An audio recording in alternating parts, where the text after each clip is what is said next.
पद्म पुराण। कुंजल का अपने पुत्र विज्वल को उपदेश, महर्षि जैमिनी का सुबाहु से दान की महिमा कहना तथा नरक और स्वर्ग में जाने वाले पुरुषों का वर्णन। तदंतर कुंजल ने अपने पुत्र विज्वल को उपदेश देते हुए कहा, बेटा, प्रत्येक भोग में शुभ और अशुभ कर्म ही कारण है। पुण्य कर्म से जीव सुख भोगता है और पाप कर्म से दुख का अनुभव करता है। किसान अपने खेत में जैसा बीज बोता है वैसा ही फल उसे प्राप्त होता है। इसी प्रकार जैसा कर्म किया जाता है वैसा ही फल का उपभोग किया जाता है। इस शरीर के विनाश का कारण भी कर्म ही है। हम सब लोग कर्म के अधीन हैं। संसार में कर्म ही जीवों की संतान है, कर्म ही उनके बंधु बांधव है तथा कर्म ही यहाँ पुरुष को सुख दुख में प्रवृत्त करते हैं। जैसे किसान को उसके प्रयत्न के अनुसार खेती का फल प्राप्त होता है, उसी प्रकार पूर्व जन्म का किया हुआ कर्म ही कर्ता को मिलता है। जीव अपने कर्मों के अनुसार ही देवता, मनुष्य, पशु, पक्षी और स्थावर योनियों में जन्म लेता है तथा उन योनियों में वह सदा अपने किए हुए कर्म को ही भोगता है। दुख और सुख दोनों अपने ही किए हुए कर्मों के फल हैं। जीव गर्भ की शैया पर सोकर पूर्व शरीर के किए हुए शुभाशुभ कर्मों का फल भोगता है। पृथ्वी पर कोई भी पुरुष ऐसा नहीं है जो पूर्व जन्म के किए हुए कर्म को अन्यथा कर सके। सभी जीव अपने कमाए हुए सुख दुख को ही भोगते हैं। भोग के बिना किए हुए कर्म का नाश नहीं होता। पूर्व जन्म के बंधन स्वरूप कर्म को कौन मेट सकता है? बेटा, विषय एक प्रकार के विघ्न है, जरा आदि अवस्थाएं उपद्रव है। ये पूर्व जन्म के कर्मों से पीड़ित मनुष्य को पुनः पुनः पीड़ा पहुंचाते रहते हैं। जिसको जहां भी सुख या दुख भोगना होता है, देव उसे बलपूर्वक वहां पहुंचा देता है। जीव कर्मों से बंधा रहता है। प्रारब्ध को ही जीवों के सुख दुख का उत्पादक बताया गया है। महाप्राज्ञ चोल देश में सुबाहु नाम के एक राजा हो गए हैं। जैमिनी नाम के ब्राह्मण उनके पुरोहित थे। एक दिन पुरोहित ने राजा सुबाहु को संबोधित करके कहा, राजन, आप उत्तम उत्तम दान दीजिए। दान के ही प्रभाव से सुख भोगा जाता है। मनुष्य मरने के पश्चात दान के ही बल से दुर्गम लोकों को प्राप्त होता है। दान से सुख और सनातन यश की प्राप्ति होती है। दान से ही मृत्यु लोक में मनुष्य की उत्तम कीर्ति होती है। जब तक इस जगत में कीर्ति स्थिर रहती है तब तक उसका कर्ता स्वर्गलोक में निवास करता है। अतः मनुष्यों को चाहिए कि वे पूर्ण प्रयत्न करके सदा दान करते रहे। राजा ने पूछा, द्विज श्रेष्ठ, दान और तपस्या, इन दोनों में दुष्कर कौन है तथा परलोक में जाने पर कौन महान फल को देने वाला होता है, यह मुझे बतलाइए। जैमिनी बोली, राजन, इस पृथ्वी पर दान से बढ़कर दुष्कर कार्य दूसरा कोई नहीं है। यह बात प्रत्यक्ष देखी जाती है। सारा लोक इसका साक्षी है। संसार में लोभ से मोहित मनुष्य धन के लिए अपने प्यारे प्राणों की भी परवाह न करके समुद्र और घने जंगलों में प्रवेश कर जाते हैं। कितने ही मनुष्य धन के लिए दूसरों की सेवा तक स्वीकार कर लेते हैं। विद्वान लोग धन के लिए पाठ करते हैं तथा दूसरे लोग धन की इच्छा से ही हिंसापूर्ण और कष्ट साध्य कार्य करते हैं। इसी प्रकार कितने ही लोग खेती के कार्य में संलग्न होते हैं। इस तरह दुख उठाकर कमाया हुआ धन प्राणों से भी अधिक प्रिय जान पड़ता है। ऐसे धन का परित्याग करना अत्यंत कठिन है। महाराज, उसमें भी जो न्याय से उपार्जित धन है, उसे यदि श्रद्धा पूर्वक विधि के अनुसार सुपात्र को दान दिया जाए तो उसका फल अनंत होता है। श्रद्धा देवी धर्म की पुत्री है। वे विश्व को पवित्र एवं अभ्युदयशील बनाने वाली है। इतना ही नहीं, वे सावित्री के समान पावन जगत को उत्पन्न करने वाली तथा संसार सागर से उद्धार करने वाली है।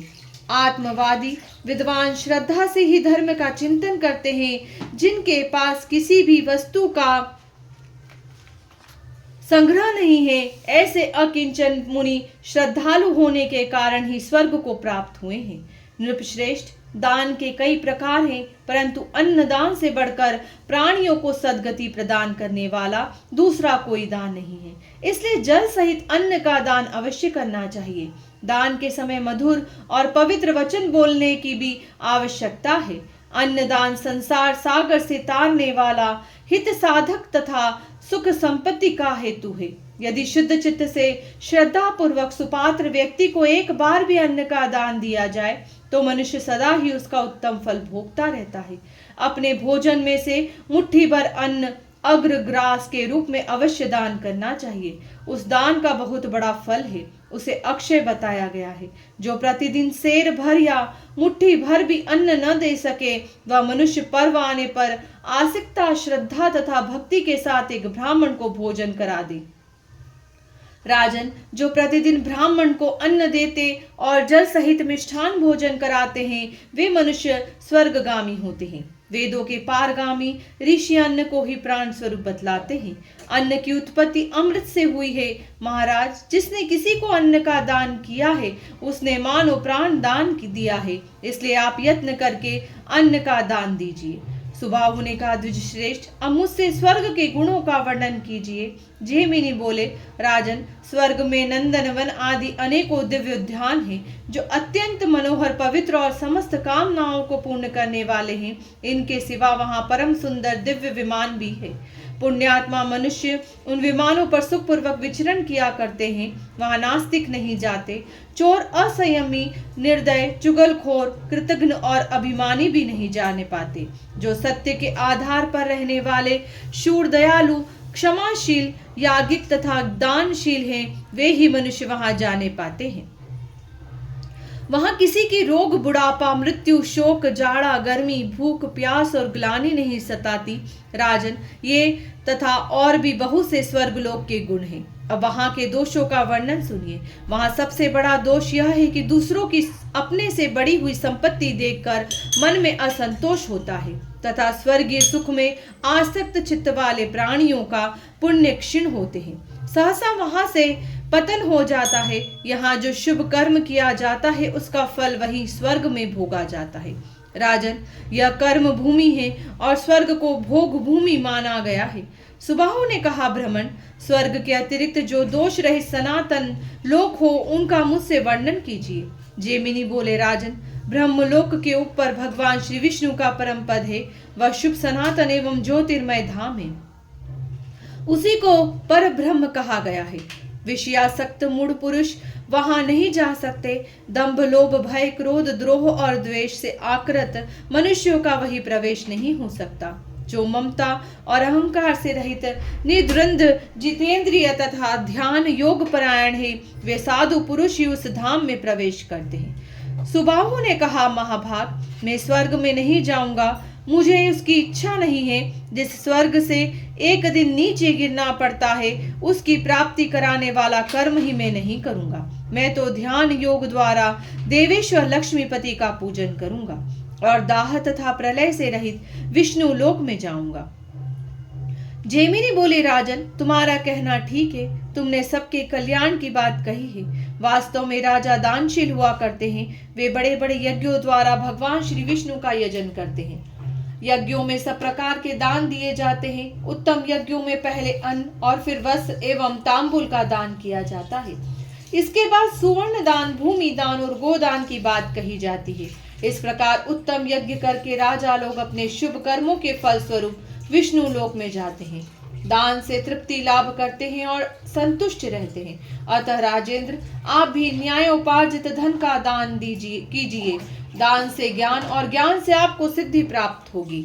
जो मनुष्य इस उत्तम और पवित्र आख्यान का श्रवण करेगा वह सब पापों से मुक्त होकर विष्णु लोक में जाएगा। सुबाहु ने पूछा, भ्रमण, मनुष्य किस दुष्कर्म से नरक में पड़ते हैं और किस शुभ कर्म के प्रभाव से स्वर्ग में जाते हैं? यह बात मुझे बताइए।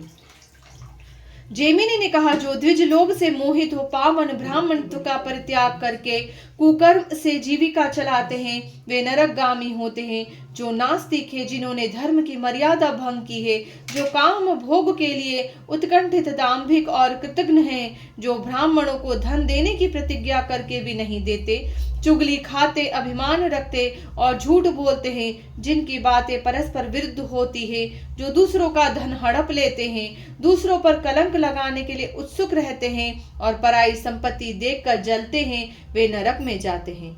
जो मनुष्य सदा प्राणियों के प्राण लेने में लगे रहते हैं, पराई निंदा में प्रवृत्त होते हैं, कुएं, बगीचे, पोखरे और पोसले को दूषित करते हैं, सरोवरों को नष्ट भ्रष्ट करते तथा शिशुओं, भृत्यों और अतिथियों को भोजन दिए बिना ही स्वयं भोजन कर लेते हैं, जिन्होंने पितृयाग, श्राद्ध और देवयाग यज्ञ का त्याग कर दिया है, जो संन्यास तथा अपने रहने के आश्रम को कलंकित करते हैं और मित्रों पर लांछन लगाते हैं, वे सब के सब नरकगामी होते हैं। जो प्रयाज नामक यज्ञों, शुद्ध चित्त वाली कन्याओं, साधु पुरुषों और गुरुजनों को दूषित करते हैं, जो काठ, कील, शूल अथवा पत्थर गाड़ कर रास्ता रोकते हैं, काम से पीड़ित रहते हैं और सब वर्णों के यहाँ भोजन कर लेते हैं, तथा जो भोजन के लिए द्वार पर आए हुए जीविकाहीन ब्राह्मणों की अवहेलना करते हैं, वे नरक में पड़ते हैं। जो दूसरों के खेत, जीविका, घर और प्रेम को नष्ट करते हैं, जो हथियार बनाते और धनुष बाण का विक्रय करते हैं, जो मूढ़ मानव, अनाथ, वैष्णव, दीन, रोगातुर और वृद्ध पुरुषों पर दया नहीं करते, तथा जो पहले कोई नियम लेकर फिर संयमहीन होने के कारण चंचलतावश उसका परित्याग कर देते हैं, वे नरकगामी होते हैं। अब मैं स्वर्गगामी पुरुषों का वर्णन करूंगा। जो मनुष्य सत्य, तपस्या, ज्ञान, ध्यान तथा स्वाध्याय के द्वारा धर्म का अनुसरण करते हैं, वे स्वर्गगामी होते हैं। जो प्रतिदिन हवन करते तथा भगवान के ध्यान और देवताओं के पूजन में संलग्न रहते हैं, वे महात्मा स्वर्गलोक के अतिथि होते हैं। जो बाहर भीतर से पवित्र रहते, पवित्र स्थान में निवास करते, भगवान वसुदेव के भजन में लगे रहते तथा भक्ति पूर्वक श्री विष्णु की शरण में जाते हैं, जो सदा आदर पूर्वक माता पिता की सेवा करते और दिन में नहीं सोते, जो सब प्रकार की हिंसा से दूर रहते, साधुओं का संग करते और सबके हित में संलग्न रहते हैं, वे मनुष्य स्वर्गगामी होते हैं। जो गुरुजनों की सेवा में संलग्न, बड़ों को आदर देने वाले, दान न लेने वाले, सहस्त्रों मनुष्यों को भोजन परोसने वाले, सहस्त्रों मुद्राओं का दान करने वाले तथा सहस्त्रों मनुष्यों को दान देने वाले हैं, वे पुरुष स्वर्गलोक को जाते हैं। जो युवावस्था में भी क्षमाशील और जितेंद्रिय हैं, जिनमें वीरता भरी है, जो सुवर्ण, गोभूमि, अन्न और वस्त्र का दान करते हैं, जो अपने से द्वेष रखने वालों के भी दोष कभी नहीं कहते, बल्कि उनके गुणों को ही वर्णन करते हैं, जो विज्ञ पुरुषों को देखकर प्रसन्न होते हैं, दान देकर प्रिय वचन बोलते तथा दान के फल की इच्छा का परित्याग कर देते हैं, वे मनुष्य स्वर्गगामी होते हैं। जो पुरुष प्रवृत्ति मार्ग तथा निर्वृत्ति मार्ग में भी मुनियों और शास्त्रों के कथनानुसार ही आचरण करते हैं, वे स्वर्गलोक के अतिथि होते हैं।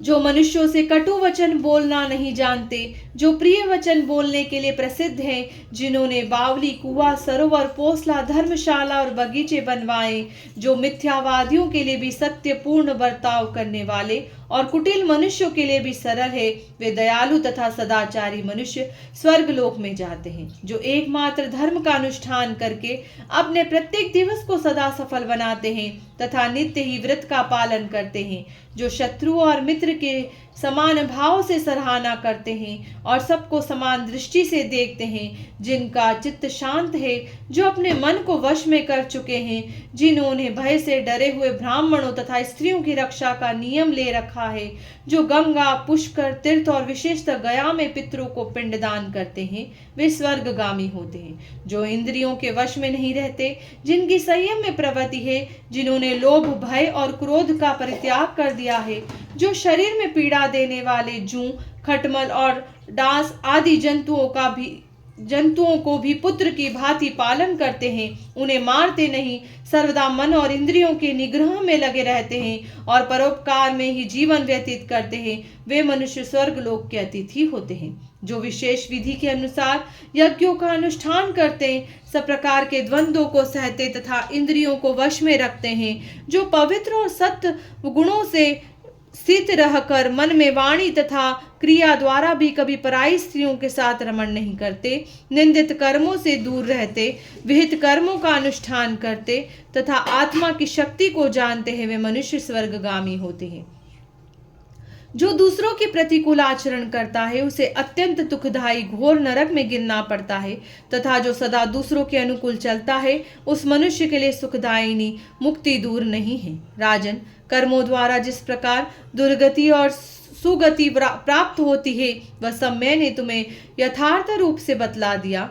कुंजल कहता है, धर्म अधर्म की संपूर्ण गति के विषय में महर्षि जैमिनी का भाषण सुनकर राजा सुबाहु ने कहा, द्विजश्रेष्ठ, मैं ही धर्म का ही अनुष्ठान करूंगा, पाप नहीं, जगत की उत्पत्ति के स्थानभूत भगवान वसुदेव का निरंतर भजन करूंगा। इस निश्चय के अनुसार राजा सुबाहु ने धर्म के द्वारा भगवान मधुसूदन का पूजन किया तथा नाना प्रकार के यज्ञों द्वारा भगवान की आराधना करके तथा संपूर्ण भोगों को भोग कर वे शीघ्र ही प्रसन्नता पूर्वक विष्णु लोक को पधार गए। संक्षिप्त पद्म पुराण।